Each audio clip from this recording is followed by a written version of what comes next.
도련님, 이산등성이만 넘으면 드디어 한양입니다. 집을 떠나와서 선잠을 자고 선밥을 먹으며 팔도를 돌아다닌 것이 꼭 1년이 되었는데 이제야 고생이 끝이 나겠군요. 그렇게 좋으냐? 좋고 말고요.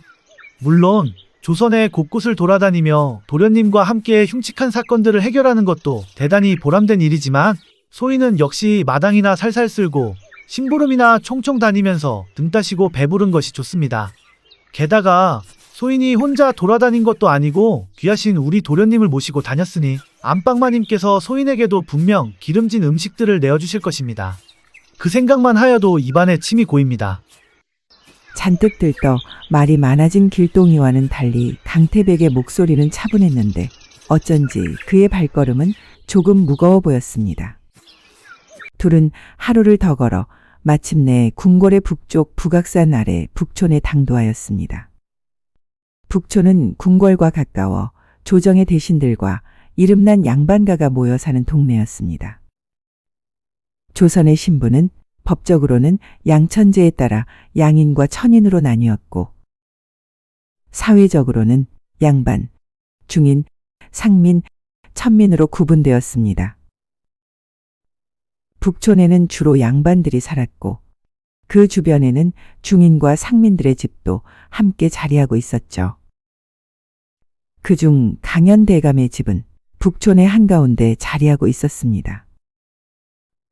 1년 만에 도련님과 길동이가 돌아오자 집안 비복들이 우르르 달려나와 맞이하였고 행랑아범은 곧바로 대감님께 일을 고하였죠.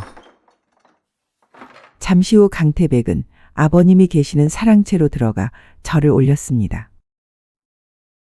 아버님, 그간 강령하셨사옵니까? 불초한 소자, 아버님의 명을 받들어 지난 1년 동안 팔도를 돌아보고 이제야 돌아왔사옵니다. 네 이놈, 내가 숙부를 찾아뵙고 오라 했지. 목숨을 걸고 암행어사 노름을 하며 떠돌아다니라 하였더냐. 이 아비가 장성한 아들 둘을 다 잃어야 속이 시원하겠느냐. 강연대감은 강태백의 숙부, 즉 자신의 아우가 강태백의 행적을 적어보낸 서찰을 받아보기 전까지 피말리는 심정으로 지내야 했던 지난날을 떠올리며 역정을 냈습니다. 송구하옵니다. 아버님께서 당정에 휘말리지 않으면서 충을 다할 수 있는 법을 알아오라고 하셨기에 그리하였사옵니다.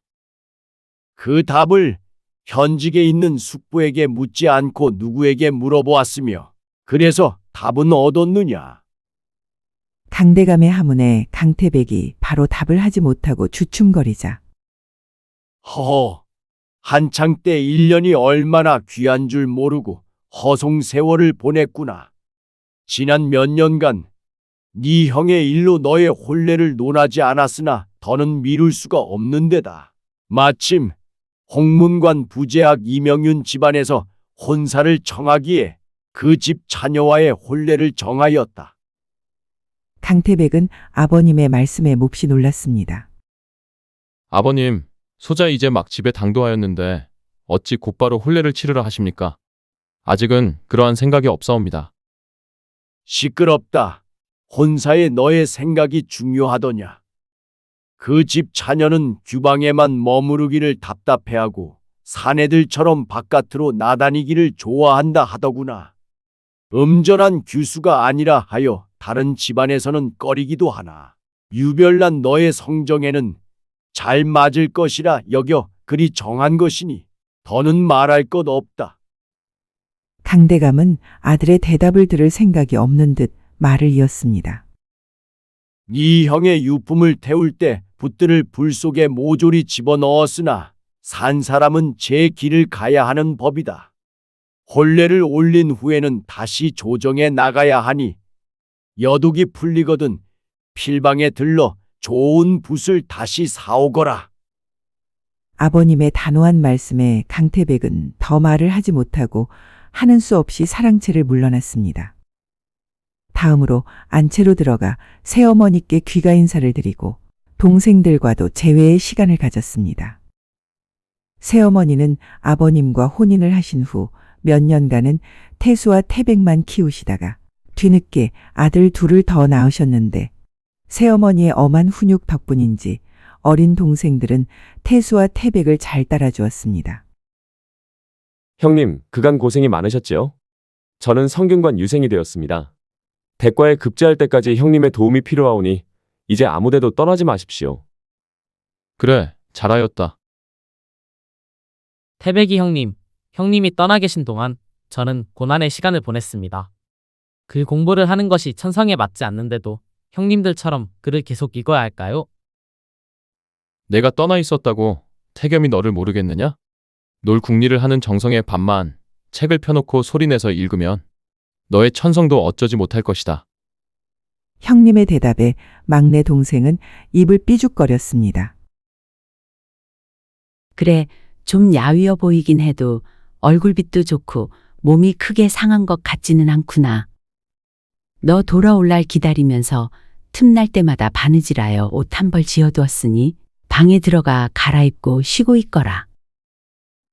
어머니, 가무파옵니다.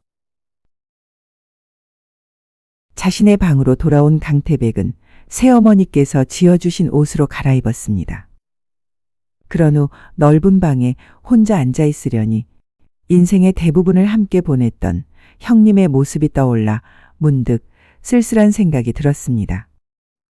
한참 후 기름진 음식이 가득 차려진 상이 들어왔죠.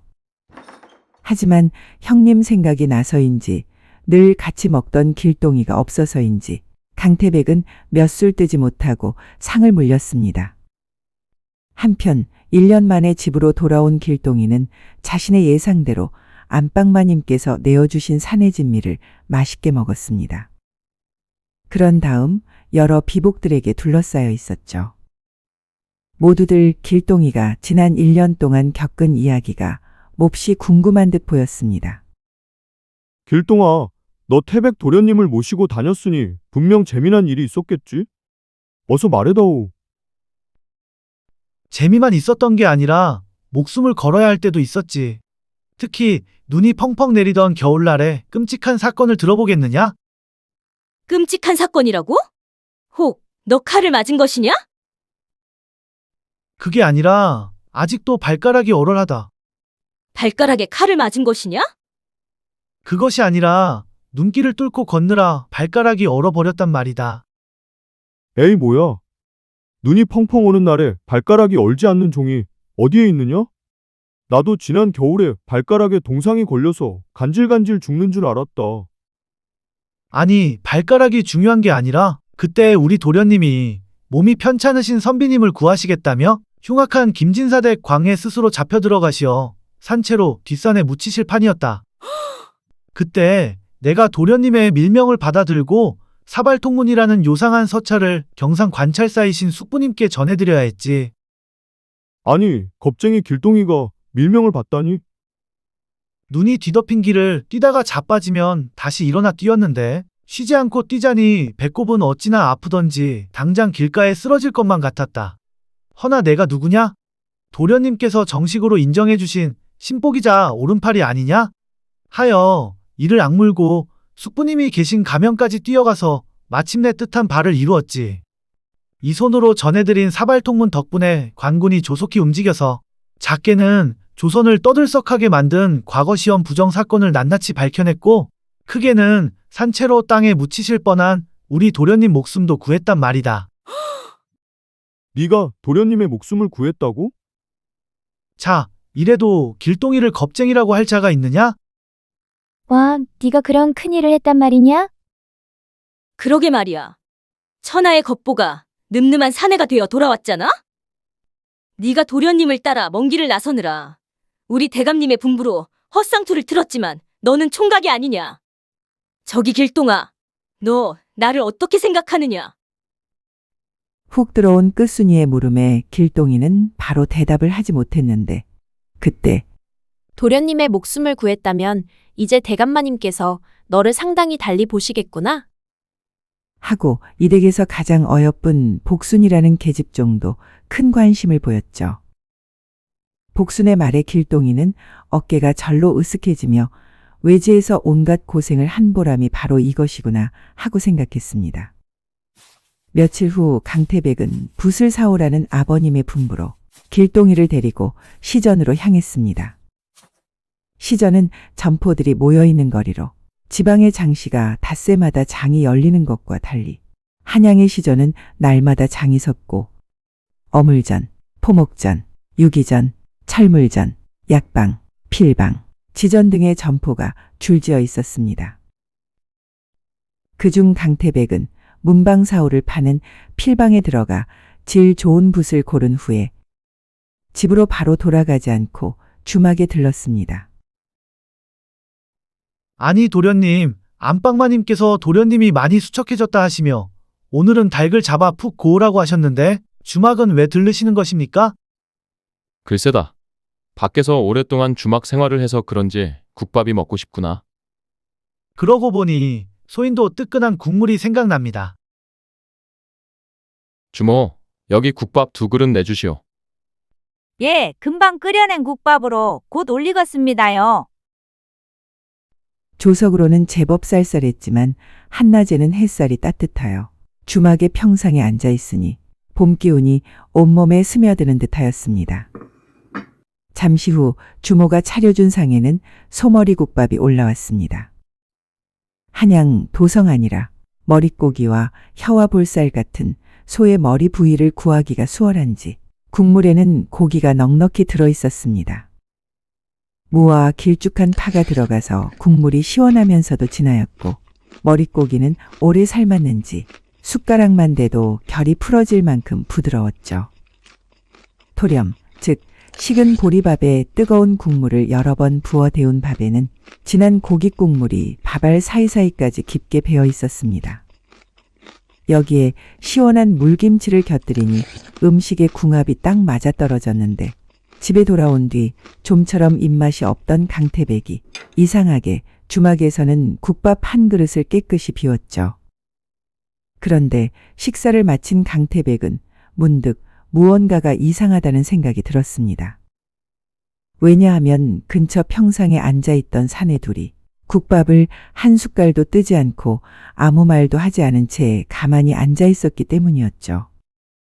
하여 강태백이 무슨 영문인지 물어보려던 차에 두 사람은 갑자기 일어나 주막을 나가버렸습니다. 도련님, 참 이상한 사람도 다 있습니다. 이 아들아들한 머릿고기를 왜 남겼을까요? 강태백도 그 점이 궁금하긴 했지만 아버님께서 정해놓으신 자신의 앞날을 생각하면 그런 사소한 일에 신경 쓸 겨를이 없었습니다. 집으로 돌아온 강태백은 해가 있는 동안에는 아버님께서 시키신 일들을 하였고 밤이 되자 자신의 방으로 돌아왔습니다. 바쁘게 움직일 때는 아무 생각도 없었는데 적막한 밤이 되니 몹시 고난 몸과는 달리 좀처럼 잠이 오지 않았습니다. 형님과 함께 글을 읽고 토론을 벌이던 일, 말을 타고 사냥을 다니던 날 등 여러 일들이 자꾸만 떠올랐기 때문이었죠. 그렇게 생각이 꼬리를 물고 이어지다가 강태백은 겨우 잠에 빠져들었습니다.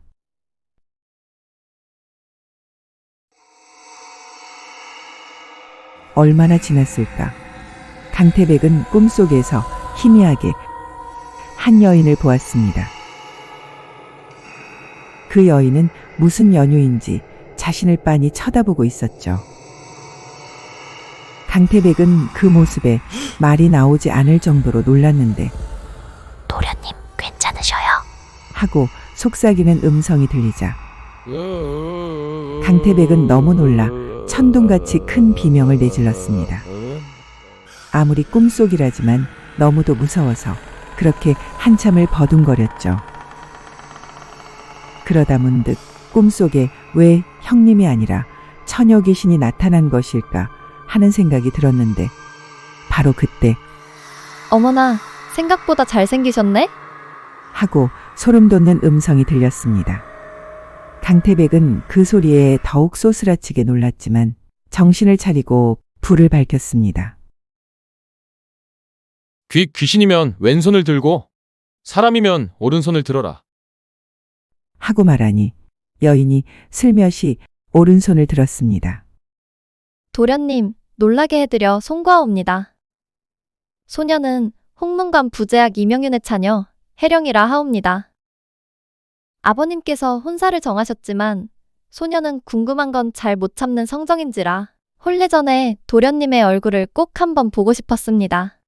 실은 도련님을 멀리서 살짝 훔쳐보려 했는데 낮에 장터에서 우리 집 사내종들이 도련님을 놓치는 바람에 어쩔 수 없이 이곳까지 오게 되었사옵니다.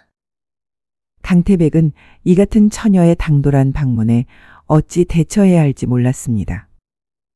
그 모습을 본 처녀가 조금 불안한 듯 물었죠. 저기 도련님, 소녀가 오늘 이곳에 온 일로 혼사가 잘못될 수도 있을까요? 아니요. 강태백은 아직 혼란이 가라앉지 않았으나 묻기에 답을 했습니다. 혼례에 앞서 한 가지 걸리는 것은 있사오나 소녀는 도련님이 마음에 꼭 드옵니다. 하여 소녀 평생 도련님을 섬기며 살 것입니다. 처녀는 그렇게 결론을 내렸죠. 이때 밖에서 새소리 같은 휘파람 소리가 들렸습니다. 그 소리에 당황한 처녀가 도련님, 오늘 일을 꼭 비밀로 해주셔요. 라는 말을 남기고 강태백이 대답할 틈도 없이 밖으로 나가버렸습니다. 강태백은 조금 전 자신에게 일어난 일이 귀신을 본 것만큼이나 놀라웠습니다. 하지만 난생 처음 본 사내와 혼사를 치러야 한다는 불안감에 종들을 시켜 자신의 뒤를 밟고 급기야 한밤중에 직접 찾아오기까지 한 처녀의 당찬 모습에 강태백도 조금 호기심이 생겼습니다. 하여 아버님의 명을 따를 수밖에 없다면 이 혼사가 그리 나쁘지만은 않겠다는 생각을 하며 다시 잠자리에 들었죠. 이튿날 새벽 하늘은 잔뜩 흐려 금방이라도 비가 쏟아질 듯하였습니다. 강태백은 해가 뜨기 전에 일어나 부모님께 문안 인사를 드린 후 혼자 조용히 조반을 들었는데 조선시대의 대갓집 양반가에서는 부모와 자식들이 각자의 처소에서 따로 상을 받아 식사를 하는 것이 일반적이었기 때문입니다. 조반상을 물린 후 강태백은 아버님의 부름을 받아 사랑채로 건너갔습니다. 강연대감은 서안 위에 놓인 서찰을 내려다보며 말문을 열었죠. 며칠 전 네가 돌아왔다고 소식을 전했더니 부제학 댁에서 혼례를 치를 길일 몇 개를 보내왔더구나. 내가 다시 통서를 살펴보니 그 중에서 4달 보름이 적당하여 그날로 회답을 보냈다. 대학에 이르기를 욕제기가자 선수기신이라 하였으니 집안을 바로 세우고자 하는 자는 먼저 자신의 몸가짐을 바로 해야 하는 법이다. 하여 기방 등으로 돌아다니지 말고 잡서 대신 대학을 다시 읽으면서 날짜를 기다리거라. 강연대감의 말이 끝난 후 잠시 침묵이 흘렀습니다. 예, 아버님. 강연대감은 아들이 순순히 대답하자 눈을 치켜뜨고 잠시 바라보았는데 이내 할 말은 다 했다는 듯 손을 내저 아들을 내보냈죠. 그리고 새어머니도 강태백의 혼례를 준비하느라 분주했습니다. 별당을 신방으로 꾸미기 위해 새 이불과 병풍을 들이고 부족한 세간을 살피라 명했죠. 그렇게 집안 사람들이 모두 바쁘게 준비하는 사이 혼례가 닷새 앞으로 다가왔죠.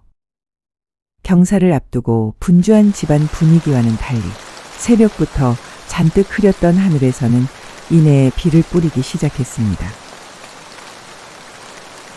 처마를 두드리는 빗소리에 서책을 보던 강태백도 밖을 내다보았죠. 잠시 후 길동이가 비를 뚫고 뛰어왔습니다. 도련님, 소인이 조금 전 심부름으로 약재를 받으러 갔다가 부제학 영감댁 종을 만났는데 아주 귀한 소식을 알아냈습니다. 방으로 들어갈까요? 그래, 들어오거라.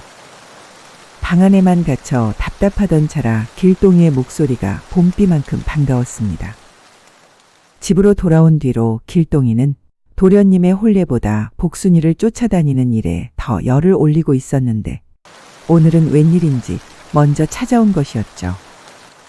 글쎄, 덕배라는 종놈이 하는 말이 부제학 영감댁에는 따님이 2분 계신데 큰아기 씨는 이미 출가하였고 작은 아기 씨가 바로 도련님과 혼례를 올리실 분이온데 참으로 곱게 생기셨답니다. 도련님, 그 아기 씨가 어떤 분일지 한번 상상해 보십시오. 강태백은 길동이의 말에 그날 밤 자신을 찾아왔던 처녀의 얼굴을 한번 떠올려 보았습니다.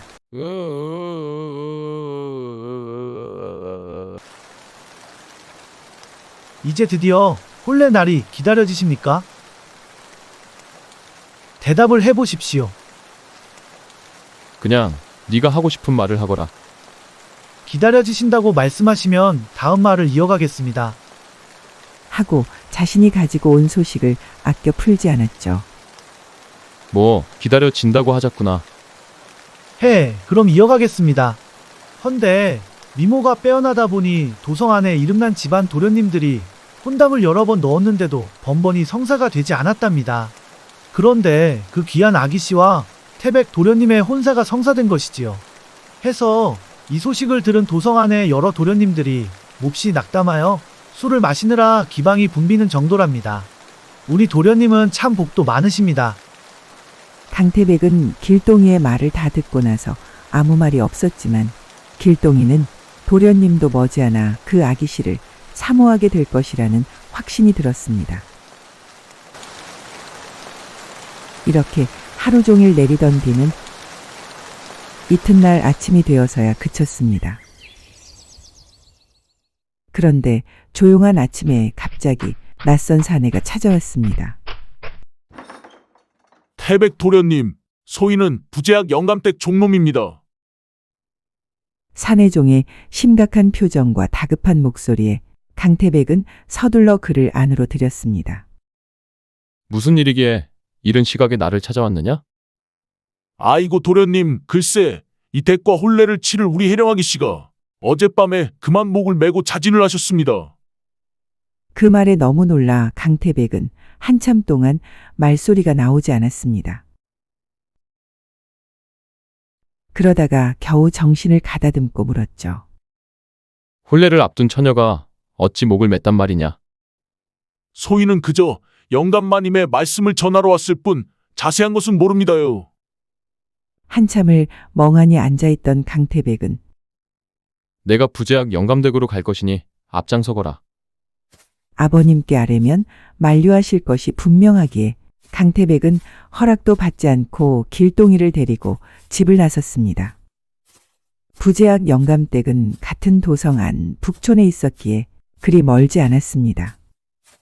하여 빠른 걸음으로 향하니 1시경도 되지 않아 도달할 수 있었죠. 소슬대문으로 들어서자마자 집안 곳곳에서 슬픔에 잠긴 이들의 곡소리가 들려왔습니다. 사내종이 부제학 영감께 강태백이 왔다고 아뢰니 한참 뒤에야 안으로 들이거라 하는 힘없는 목소리가 들려왔습니다.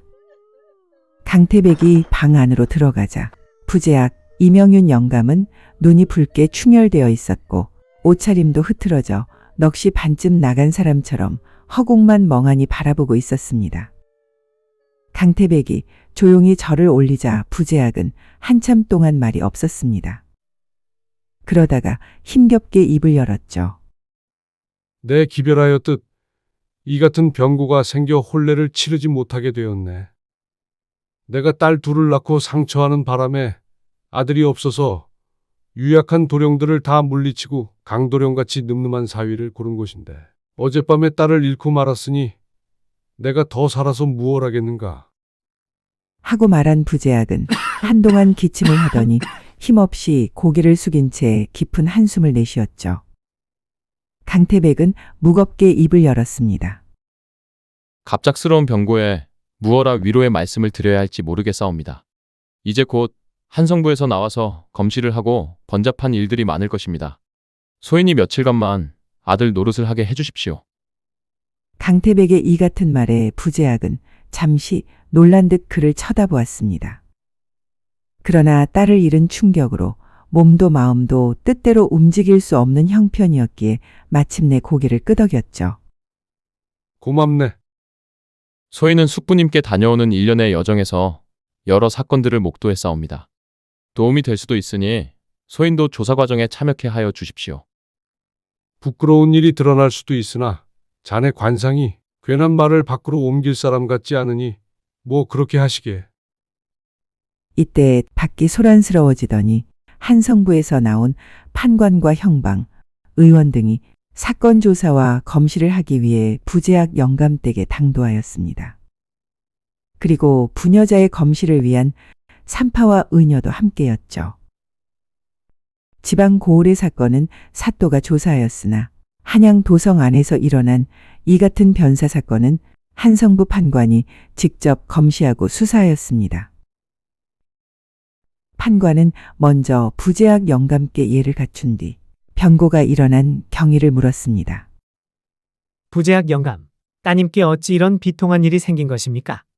송구하오나 자세히 말씀해 주십시오. 부제학은 침통한 얼굴로 천천히 입을 열었습니다. 어제는 종일 비가 왔고 다들 잠들어 있던 새벽 인시경이었네.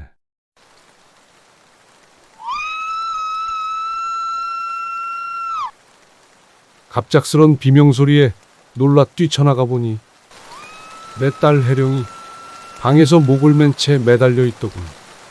처음에는 꿈인지 생시인지 정신이 아득했지만 정신을 차려 딸아이를 급히 내리고 눕혔는데 그때는 이미 숨도 쉬지 않고 몸이 차가웠다네. 그 후에 관아에 알리고 안채 규방 주위에 아무도 드나들지 못하게 했네. 따님을 처음 발견한 이는 누구입니까?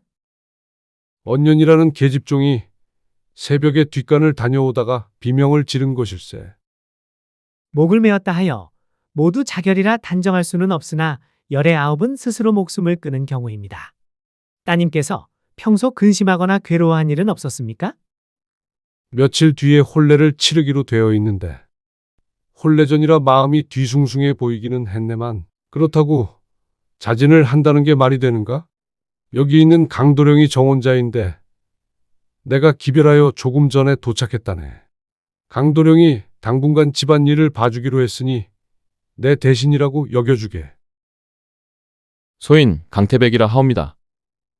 판관은 강태백을 유심히 관찰했는데 일단 하던 말을 이었습니다. 이 댁에 종들 외에 다른 사람이 드나든 일은 없었습니까? 담장이 높고 종들이 여럿이니 누가 들어올 수는 없네만 지금 별당에 식객이 2사람 머물고 있기는 하네. 식객이 둘이나요? 누구입니까? 내가 성균관 사성으로 있을 때 가르치던 제자들인데 둘 다 유력한 양반가의 도령들이네. 대과에서 낙방한 뒤 한동안 내 밑에서 학문을 닦고 싶다 청하기에 당분간 이 집에 머물 수 있게 하락했네. 판관의 물음에 답을 하던 부제학은 목이 메이는지 다시 기침을 했습니다. 문초를 이 정도로 마무리한 후 판관은 시신이 누워있는 안채의 규방으로 가서 검시를 시행했습니다. 시신이 부녀자였기에 직접적인 검시는 의녀와 산파가 맡았는데 의녀는 시신의 몸 곳곳을 살피며 손으로 만져야 하는 부분들을 확인하였고 산파는 처녀 여부와 관련된 부분을 살폈습니다. 이들이 검험한 결과를 하나하나 말하면 형방이 이를 한자도 빼놓지 않고 받아 적어 시장을 작성하였죠.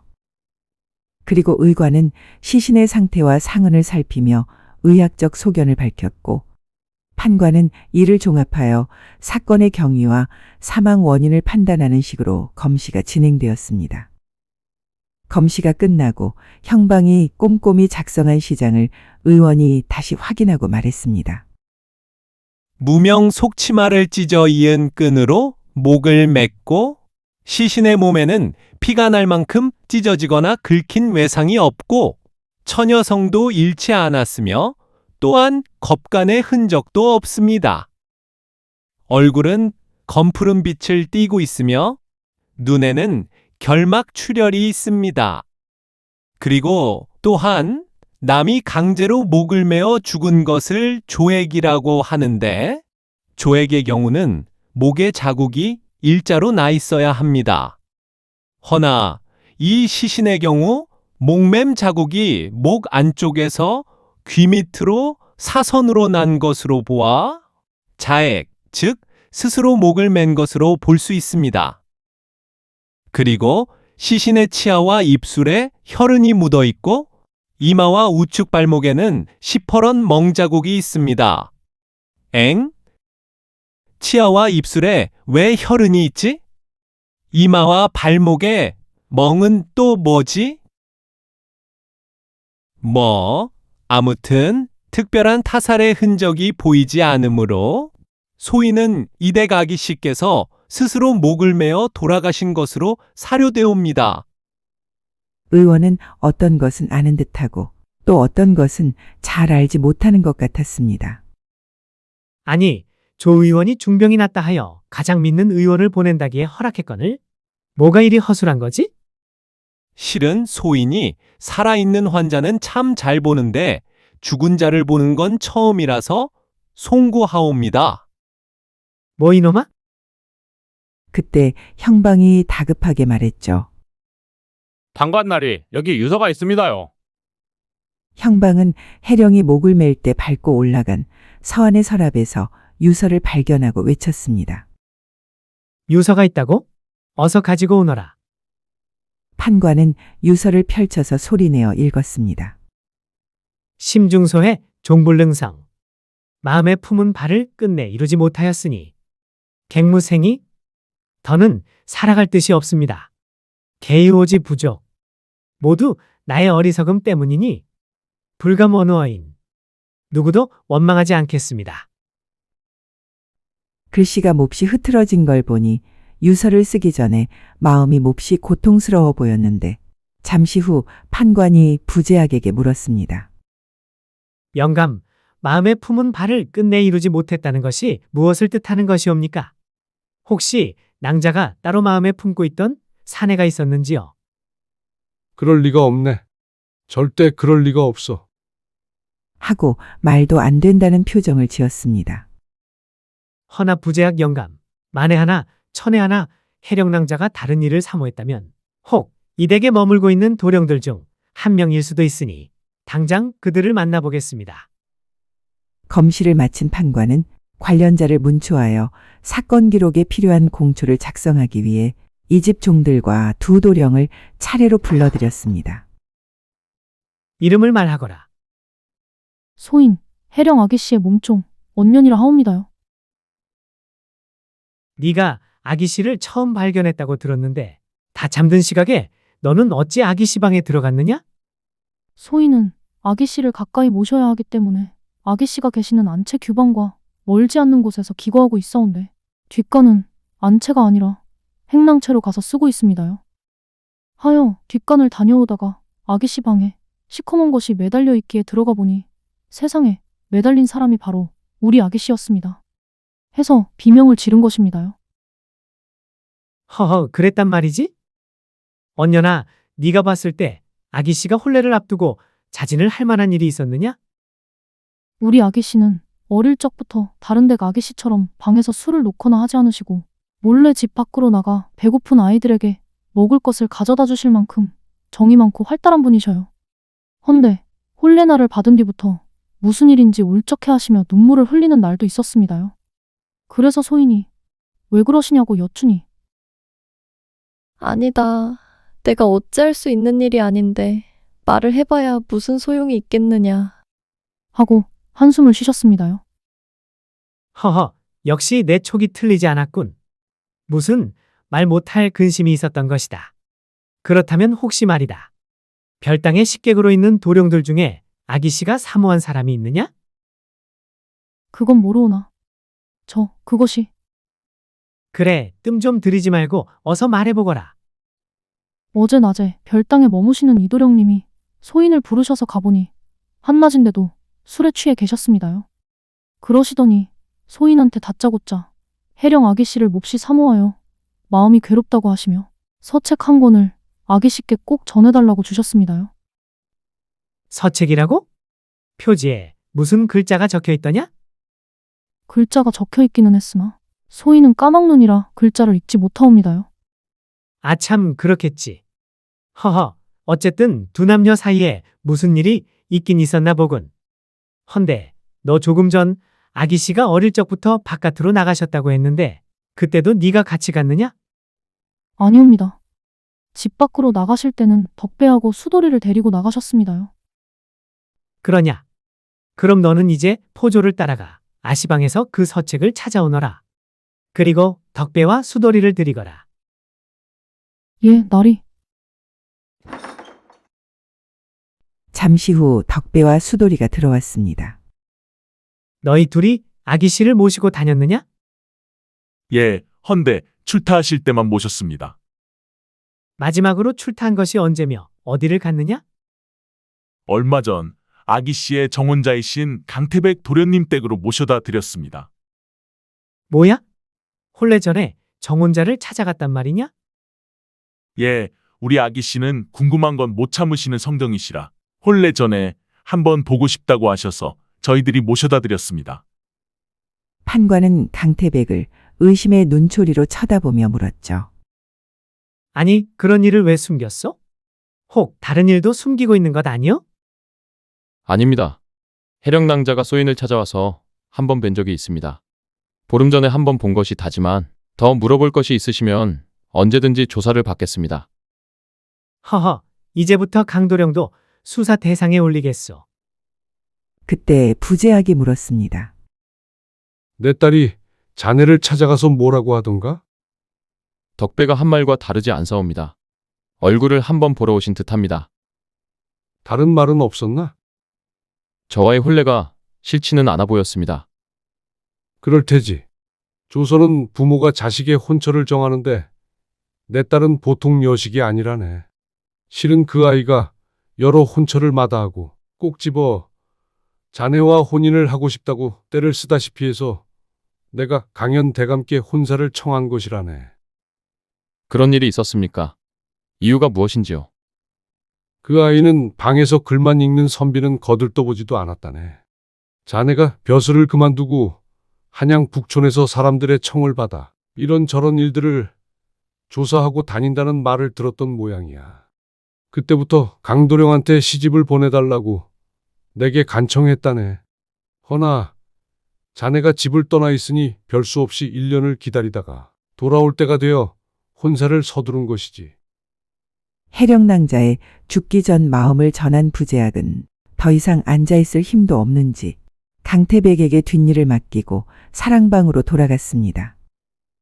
강태백은 존재도 몰랐던 여인이 1년이나 자신을 기다렸다는 부재학의 말에 뭐라 설명할 수 없는 이상한 기분이 들었습니다.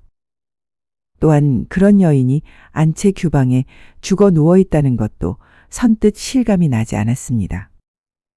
그때 판관이 말했죠. 허면 낭자는 그토록 원하던 강도령과의 혼례를 앞두고 무엇 때문에 자진을 했단 말인가? 또한 유서에 뜻하는 바를 이루지 못했다는 것은 무슨 뜻인가? 별당 도령들을 보고 마음이 바뀐 것인가? 아, 머리가 터질 것 같군. 하고 몹시 혼란스러워했습니다. 그러더니 사내종들에게 물었죠. 아기 씨가 별당에 있는 도령들 중에 마음에 품은 사람이 있느냐? 아기 씨의 마음은 모르오나 도련님들이 아기 씨를 사모한 것은 맞습니다. 뭐야, 도련님들? 두 사람 다 아기 씨를 사모했단 말이냐? 예, 그래서 고향으로 내려가시지 않고 이 댁에 계속 머문다는 걸 이 집 종들은 다 알고 있습니다. 허허, 그렇다면 더 지체할 것 없이 당장 두 도령을 만나봐야겠다. 헌데 네 놈은 입이 없느냐? 왜 한마디를 하지 않는 것이냐? 판관은 화가 난 얼굴로 입을 꼭 다물고 있는 수돌이를 수상하게 바라보았습니다. 수돌이는 뭐라고 말을 하려다가 이내에 다시 입을 다물었죠. 그때 덕배가 대신 답했습니다. 나리, 수돌이는 아기 씨가 돌아가시어 충격을 받아서 그런 것입니다. 이놈의 무례를 너그러이 용서해 주십시오. 허허, 고얀 놈. 일단 알았으니 네 놈들은 나가고 별당 도령들을 불러오거라. 예, 나리. 사내 종들이 나가고 곧 두 도령 중 이도령이 먼저 들어왔습니다.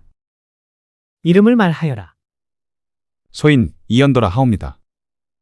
이도령은 준수한 용모를 지닌 인물이었는데 얼굴에 긁힌 상처가 있었고 몹시 초조해 보였습니다. 누구와 싸웠나?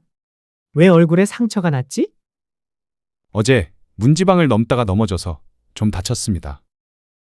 허허, 하필이면 해령 낭자에게 비극이 생긴 날 얼굴을 다쳤단 말인가?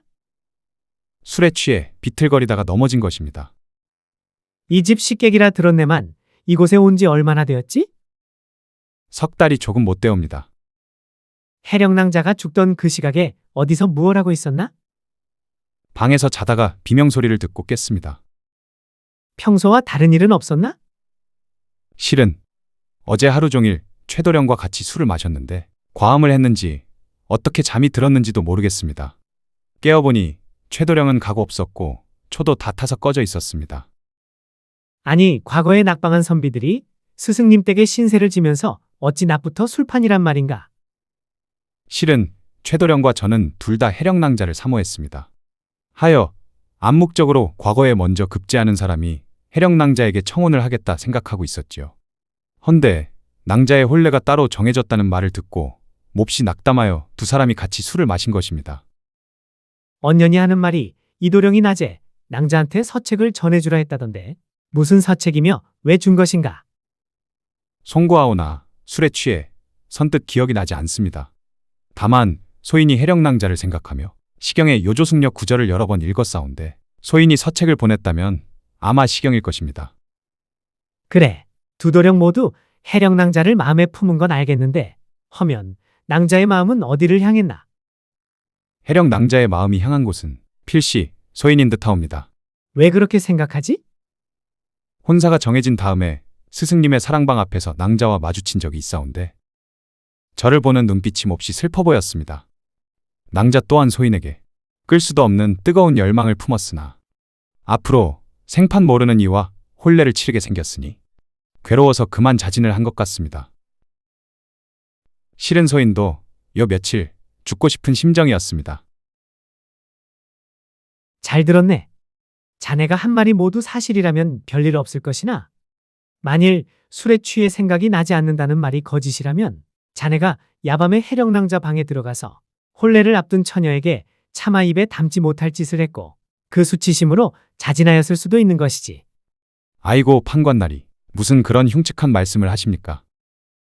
뭐 일단 알았으니 조사가 끝날 때까지는 집 밖에 나가지 말고 집안에 머무르게. 판관은 다음으로 최도령을 불렀습니다. 이름을 말하게. 소인 최문겸이라 하옵니다. 최도령은 마른 체구에 준수하다고는 말할 수는 없는 용모였는데 어쨌거나 최도령 역시 몹시 불안해 보였습니다. 해령낭자가 죽던 그 시각에 어디서 무얼 하고 있었는가? 판관은 이도령에게 했던 질문을 최도령에게도 똑같이 했죠. 이도령과 하루 종일 술을 마시다가 이도령이 술에 취해 눕기에 소인도 제 방으로 돌아가 잠이 들었을 뿐 다른 일은 전혀 없었습니다. 하고 대답했는데 갑자기 통증을 느꼈는지 몸을 움찔하며 인상을 찌푸렸습니다. 아니 왜 그러는가? 안 그래도 방으로 들어올 때 눈두덩이 시퍼렇고 다리를 절뚝거리는 것 같던데 어디가 아픈가? 어젯밤 술에 취해서 딱딱한 방바닥에 요도 깔지 않고 잠을 잤더니 온몸에 담이 결린 것 같습니다. 별일 아니니 개의치 마십시오. 허허, 하필이면 해령낭자에게 병고가 있던 날 온몸에 담이 결린단 말인가? 공교롭게도 그리 되었습니다. 지금 문초에 답한 말이 거짓이 아니길 바라겠네. 자네도 조사가 끝날 때까지는 밖에 나가지 말고 집안에 머무르게. 예, 나리. 그 밖에도 집안 사람들을 모두 문초한 판관은 미심쩍은 부분이 없는 건 아니지만 그렇다고 중대한 타살의 증언이 있는 것도 아니어서 초검의 결과를 자액으로 결론지었습니다. 그런 후 상부에 보고하기 위해 관하로 떠날 차비를 했죠. 그때 지금까지 모든 과정을 지켜본 강태백이 뭔가 개운치 않다는 표정으로 처음으로 입을 뗐습니다. 판관나리, 해령낭자가 자진을 했다면 그 이유가 무엇입니까? 이유가 분명히 있겠소만 죽은 사람은 말이 없지 않소? 산 사람을 모두 문초해 보았지만 낭자의 속마음을 아무도 모르고 죽은 사람은 말이 없으니 답답할 노릇이요. 판관나리, 무언록에 의하면 살아있을 때 끈으로 목을 매달린 시신은 피가 위로 몰려 얼굴색이 검붉게 되고 끈에 졸린 목은 피멍이 듭니다. 그게 아니라 만약 입과 코를 막아서 질식시켜 죽은 시신은 얼굴색이 검푸른색이 됩니다. 또한 천정에 있는 들보에 끈을 맬 경우 아무리 스스로 죽음을 택했다고 하더라도 사람인 이상 숨이 끊어지는 과정이 고통스러워 발버둥을 칠 수밖에 없고 그로 인해 먼지 쌓인 들보에는 끈이 이리저리 움직인 흔적이 남아 있어야 합니다. 그런데 첫째, 해령 낭자의 얼굴빛은 검붉은 빛이 아니라 검푸른 빛을 띠고 있으며 목에는 피멍이 보이지 않고 단순히 끈에 자국만 남아 있습니다. 이는 자에게 아니라 누군가 입과 코를 막아 질식시킨 뒤 죽은 후에 목을 매단 것입니다. 둘째, 규방에 있는 들보를 자세히 살펴보니 먼지에 끈 자국이 하나만 깨끗하게 나 있고 발버둥을 친 흔적이 없습니다. 이 또한 스스로 목을 메어 죽은 것이 아니라 죽은 후에 누군가에 의해 매달려졌다는 증언이 됩니다. 이 두 가지 증언만으로도 자진이 아니라 타살임을 말할 수 있겠습니다. 그리고 아직 해령낭자의 이마와 발목에 멍이 든 이유를 밝히지 못하였습니다. 이는 죽을 당시 또는 비슷한 시각에 타인과의 접촉이 있었다는 것을 나타내는 것으로 볼 수 있습니다. 이 말을 듣고 있던 판관은 어설픈 의관의 검시를 가볍게 뒤집은 강태백의 추리에 깜짝 놀랐습니다. 아니, 곱상하게 생긴 선비가 어찌하여 무언록의 검시 내용을 의관보다도 잘 알고 있단 말이오? 어디에서 무얼 하다가 왔소? 하고 묻다 말고 아하! 바로 그놈이다! 낭자의 입과 코를 막아서 질식시킨 후 목을 매단 놈은 바로 최도령이다. 여봐라, 최도령을 끌고 오거라. 하고 흥분해서 소리를 질렀습니다. 잠시 후 포졸들이 최도령을 붙잡아 끌고 왔죠. 아니 판관나리, 왜 이러십니까? 이놈, 니놈의 흉측한 죄를 이실직고 하라. 검시 결과 해령낭자는 자진한 것이 아니라 타살이라는 것이 밝혀졌다. 너는 해령낭자의 방에 몰래 침입해서 나쁜 짓을 하려다가 해령낭자의 필사적인 거부의 몸부림으로 눈과 다리 주위를 얻어맞아서 뜻을 이루지 못하자 낭자를 질식시켜 죽인 후 자액으로 꾸며 매달았다. 낭자의 상처와 네 몸에 난 상처가 딱 들어맞는지 네 놈의 옷을 벗겨보면 바로 알 것이다. 옷이 벗겨져 수치를 당한 후에 자백하겠느냐? 판관의 으름장에 최도령의 표정은 끔찍한 공포로 뒤덮였습니다. 그런 다음 모든 것을 포기한 듯한 표정이었죠. 소인 다 기억나지는 않지만 이 시를 직구하겠으니 옷을 벗길 필요는 없습니다. 하고 차분하게 자백을 했습니다. 이도령과 하루 종일 술을 마시다 보니 너무 많이 취해서 제정신이 아니었습니다. 그러다 밤이 되어 이도령이 골아 떨어져서 소인은 뒷간을 가려고 나왔는데 갑자기 해령낭자 얼굴이 보고 싶어졌습니다. 그래서 그러면 안 되는 거였는데 몰래 안채로 들어가고 말았습니다. 인기척에 잠을 깬 해령낭자가 저를 보고 놀란 나머지 잠자리를 박차고 일어나 머리로 박치기를 하고 다리 사이를 발로 걷어차서 소인이 그만 고꾸라졌습니다. 그 뒤는 생각이 나지 않지만 정신이 아득한 와중에도 소인을 거부하는 낭자에게 죽일 듯이 화가 났던 것 같습니다. 너무 취하여 그 다음에 무슨 짓을 했는지는 생각나지 않지만 소인 방으로 걸어서 돌아온 기억은 납니다. 자고 일어나 보니 해령낭자가 죽었다고 하고 검시 결과가 그러하다면 소인이 그랬을지도 모르겠습니다. 소인의 잘못이지만 술이 취하지 않았다면 절대 그런 짓을 하지 않았을 것입니다. 판관나리, 부디 정상을 참작하여 주십시오. 하고 눈물을 흘렸습니다. 살인의 정상 참작이 무슨 소용이냐? 여봐라, 이자를 묶어서 끌어내거라. 곧이어 포졸들이 들어와 최도령을 끌어낸 후 판관은 남은 조사를 위해 관하로 다시 출발하려고 했습니다. 그런데 이번에도 강태백이 개운하지 않은 표정을 지었죠. 헌데 판관날이 소리를 냈다면 언년이든 누구든 달려왔을 텐데 해령낭자는 왜 비명을 지르지 않았을까요? 거야 뭐 너무 놀라면 소리가 잘 안 나올 수도 있지 않은가? 나는 그렇던데? 술에 취해서 비틀거리는 최도령을 머리로 들이받고 다리 사이를 차서 쉽게 제압하고 난 다음 낭자는 고심을 한 것 같습니다. 소리를 지르면 최도령의 인생은 끝나는 것이니 젊은 최도령의 앞날을 망치고 싶지 않아 그냥 되돌려 보냈을지도 모르겠습니다. 듣고 보니 그럴 수도 있겠군. 하긴 솔직히 말하면 최도령의 눈에 살기가 없기는 하네. 그럼 도대체 누가 범인이라는 건가? 좀 시원하게 말을 해보게. 덕배와 수도리를 다시 불러주십시오. 해서 다시 두 사내종이 불려왔습니다. 강태백은 이 집에 오자마자 길동이에게 비복들의 움직임을 눈여겨보라고 일러두었는데 길동이가 이 두 사내종의 행동이 가장 수상하다고 보고를 한 것입니다. 판관날이 소인이 몇 가지 물어봐도 되겠습니까? 뭐 개운치 않은 것이 있으면 안 되니 그리하게나. 가무파옵니다. 덕배야, 수도라, 너희 둘은 한 방을 쓰느냐, 다른 방을 쓰느냐? 한 방을 씁니다요. 아기 씨께서 돌아가신 그 시각에 너희들은 뭘 하고 있었느냐? 자고 있었습니다요. 이번에도 덕배만 답을 하는구나. 수도라, 너 왜 아기 씨를 배신했느냐? 도련님, 수도리는 겉보기만 사납지 누구를 배신한 적도 없고 거짓말을 한 적도 없는 착한 놈입니다. 이 물음에도 수도리는 말을 하지 않고 덕배가 대신 답을 했습니다. 그렇다면 지금까지 답을 하지 않은 건 거짓말을 못하기 때문이겠구나. 수도리는 이번에도 답하지 않았습니다. 수도라, 네가 어릴 적부터 모신 아기 씨의 마지막 가시는 길이다. 너는 그 시각에 무얼 하고 있었느냐? 수도리는 아기 씨의 마지막 길이라는 말에 그제서야 힘겹게 입을 뗐습니다. 자고 있었습니다요. 그래, 그때 네 옆에 덕배가 있었느냐?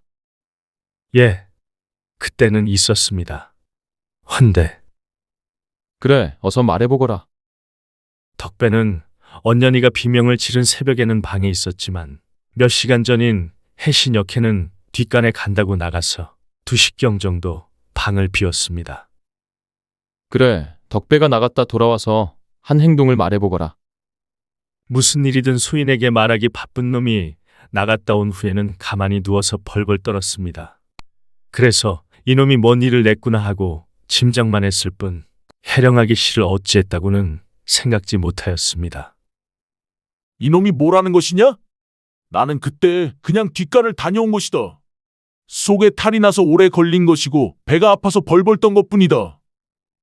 덕배야, 이 집에 처음 왔을 때 모든 이들이 아기 씨가 돌아가신 시각을 새벽쯤이라고 말했는데 너만 어젯밤이라고 하더구나. 그리고 검시 결과 해령낭자의 얼굴이 검푸른색으로 변한 것은 자액이 아니라 입과 코를 막아서 목숨을 잃은 질식사의 증거이며 치아와 입술에서 피가 나온 것은 상대의 손이 입을 막았을 때 손을 깨물었기 때문이다. 네가 처음에 나를 찾아왔을 때 오른손에 주먹을 꽉 쥐고 있더구나. 네가 아기 씨를 질식시킨 것이 아니라면, 그래서 거리끼는 것이 없다면 주저하지 말고 그 손을 펴서 보이거라. 덕배는 지금까지 줄곧 아기 씨가 돌아가셔서 슬퍼하는 종의 표정이었는데 강태백의 이 말을 듣고 나서 처음으로 얼굴에 분노가 차올라 험악한 얼굴이 되었습니다. 그러나 자신의 주위에는 높으신 양반들이 있고 밖에는 포졸들이 줄지어 서 있다는 것을 깨달았는지 이내 맥을 탁 풀었습니다. 그러더니 천천히 주먹 쥔 손을 펴 물린 자국을 보여주었죠. 그때 강태백이 말했습니다. 이로써 네가 범인이라는 것이 밝혀졌고 너는 앞으로 차명을 당해 목숨을 잃을 것이다. 마지막으로 할 말이 있거든 하고 없으면 바로 관하로 가거라.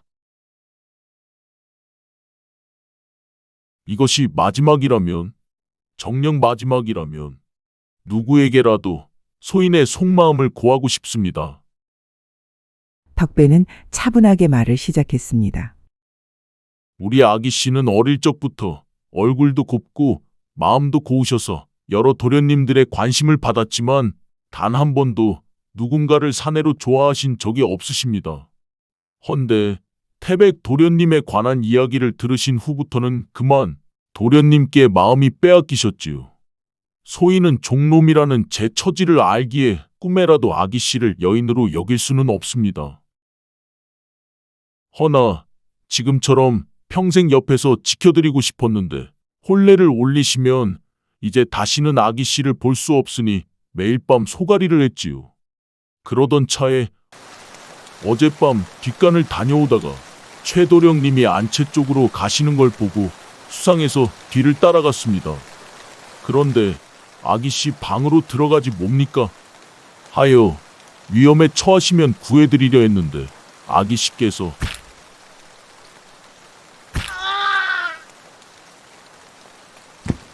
술 취한 최도령님을 간단히 제압하신 뒤 한참 후에 그냥 돌려보낸 것입니다. 하여 소인도 용기를 내서 아기 씨께서 다시 잠드시기를 기다렸다가 몰래 방으로 들어갔습니다. 아기 씨, 소인 간절한 청이 있어서 잠시 들어온 것이니 놀라지 마십시오. 너 무슨 일인데 소리도 없이 내 처소로 들어온 것이냐?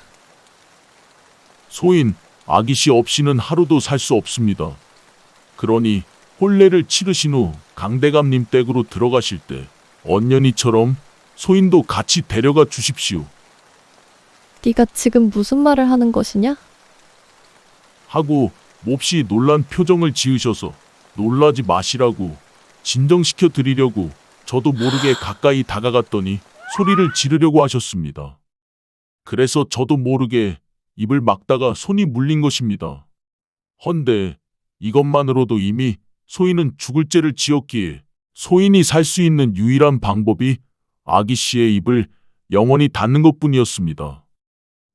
그리고 그 후에 아기 씨의 목을 매달아 자진한 것처럼 꾸민 것입니다. 아기 씨의 유서도 네가 조작한 것이냐? 아닙니다. 그것은 유서가 맞긴 맞사온데 아기 씨의 유서가 아니라 이도령님의 유서입니다. 아니, 갑자기 이도령이 왜 유서를 쓰느냐? 이도령님도 소인처럼 아기 씨 없는 세상에는 살고 싶지 않으셨는지 술김에 유서를 써서 서책 속에 끼워서 아기 씨한테 전한 것입니다. 그 일을 소인에게 시키셨는데 제가 저작거리로 심부름을 가야 해서 언년이가 대신 하게 된 것입니다. 허면 해령낭자가 왜 혼례를 앞두고 자주 눈물을 보였는지도 알고 있느냐? 예, 영감마님께서는 원래 지병으로 해수가 있으셨는데 근래에 들어 그 증상이 더욱 심해지셨습니다. 그래서 늘 아기 씨께서 약을 다려드렸는데 혼례를 올리면 더 이상 돌봐드릴 수가 없어서 눈물을 흘린 것입니다. 우리 아기 씨는 그렇게 마음이 착한 사람이었습니다.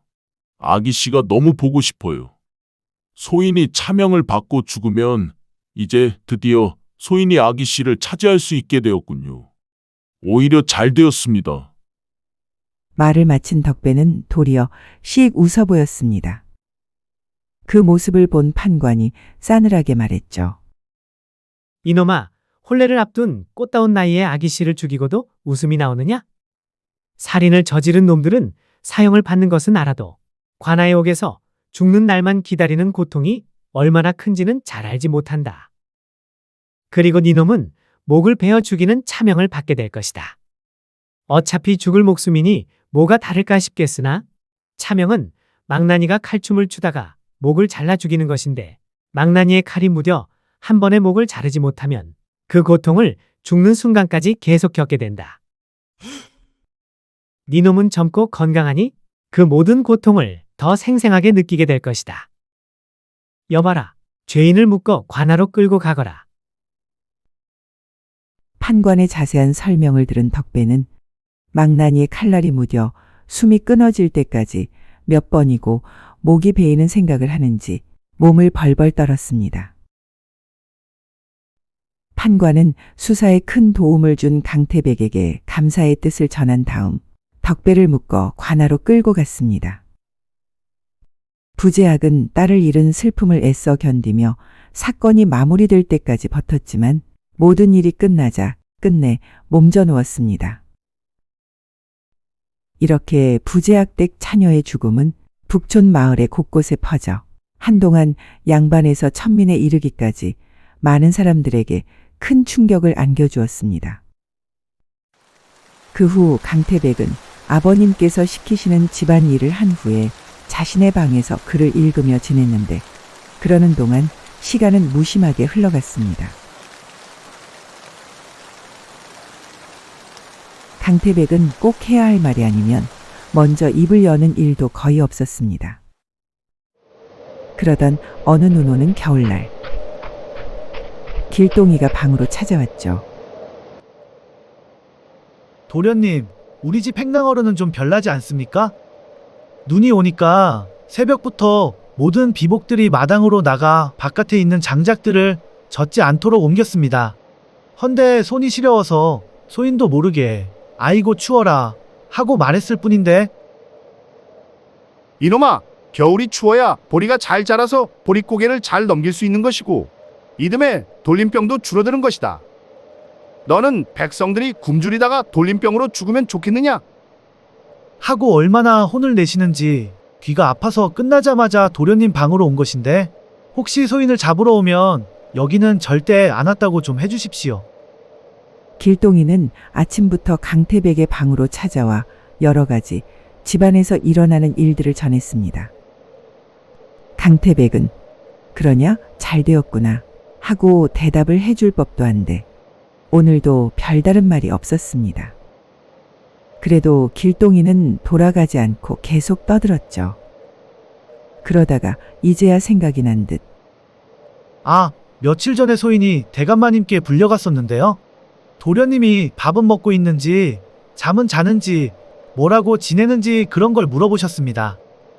그래서 그대로 말씀드렸지요. 주막집을 전전하실 때는 꽁보리밥에 간장만 넣고 비벼도 잘 드셨는데 요즘은 안방 마님께서 진수성찬을 차려주셔도 그 아까운 걸 다 남기시고 밖에서는 온종일을 걸어다니고 불쌍한 백성들의 억울한 일을 자신의 일처럼 나서서 조사하고 돌아다니시느라 밤에 기절하듯 잠을 주무셨는데 요즘은 가만히 앉아서 책만 읽으시니 몸이 고나지 않아 잠도 잘 못 자는 것 같다고 말씀드렸습니다. 강태백은 아버님이 길동이에게 자신에 관한 것을 물어보셨다는 말에는 그런 다음 뭐라고 하시더냐? 하고 관심을 보였습니다. 뭐 알겠으니 나가보라고 하셨습니다. 이때 끝순이가 걸어왔습니다. 도련님, 대감마님께서 사랑방으로 드시랍니다요. 잠시 후 강태백은 아버님께 건너갔습니다. 너 밥상에 거의 손대지 않고 물린다던데 아비한테 시위라도 하는 것이냐? 아니옵니다. 소자가 부족하여 아버님의 마음을 편하게 해드리지 못해 송구하옵니다.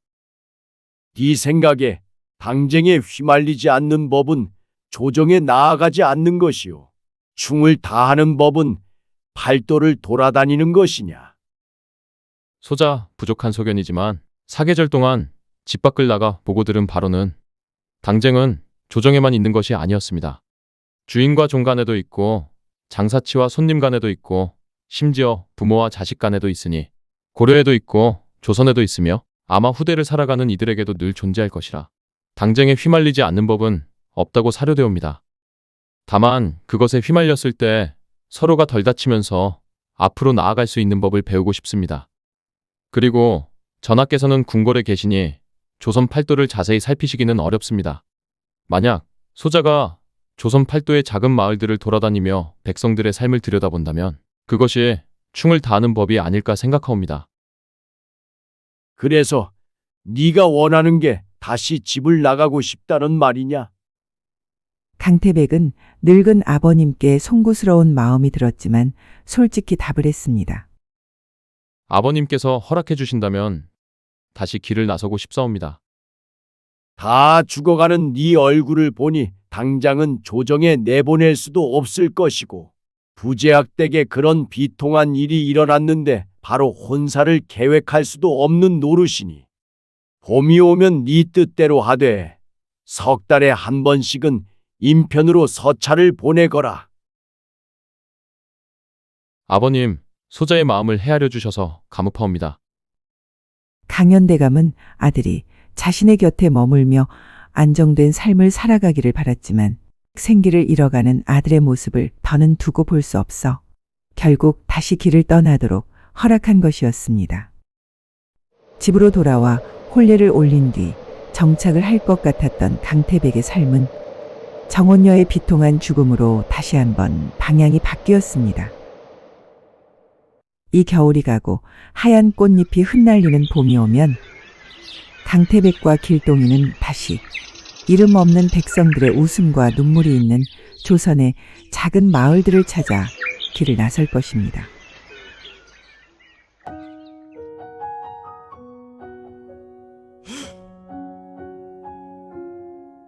도련님 괜찮으셔요?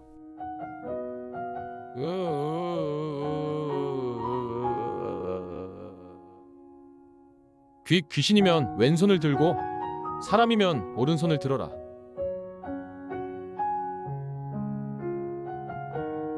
도련님, 놀라게 해드려 송구하옵니다. 소녀는 홍문관 부제학 이명윤의 자녀 혜령이라 하옵니다.